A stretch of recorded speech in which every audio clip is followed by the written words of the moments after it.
आणि त्यांनी सांगितलं लेवल 1 ची त्रुटी असल्याच्या कारणाने EASA कडून VSRचा परवाना रद्द झाला। लेवल 1 म्हणजे काय?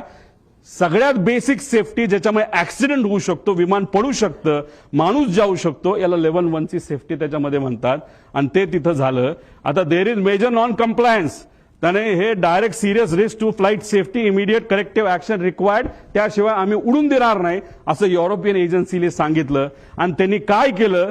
सस्पेंडेड ऑपरेशन, ग्राउंडेड एअरक्राफ्ट, सगळे अप्रुव्हल्स आणि सर्टिफिकेट काढून टाकले, सगळा मेंटेनन्स आणि त्याच्या फ्लाईट ऍक्टिव्हिटीज त्या युरोपमध्ये होत्या सगळ्या बंद करून टाकल्या।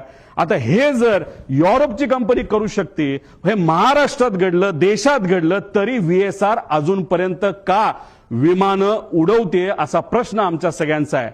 माझे काका गेले, आपले दादा त्याच्यात गेले, पण आज VSRच्या माध्यमातून सीएमांची फ्लाईट तिथे घेतल्या जातात, सगळ्या मंत्र्यांच्या फ्लाईट घेतल्या जातात, तिथं दुसरे उपमुख्यमंत्र्यांच्या फ्लाईट घेतल्या जातात। त्यांच्या सेफ्टीबद्दल तर आपण विचार केला पाहिजे। एक नेता आमचा गेला, पण बाकी नेत्यांचं काय?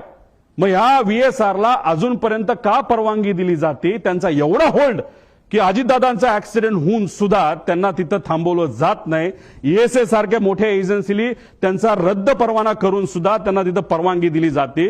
तर एवढं फेवर VSRला का केलं जातं असं आमचं मत आहे।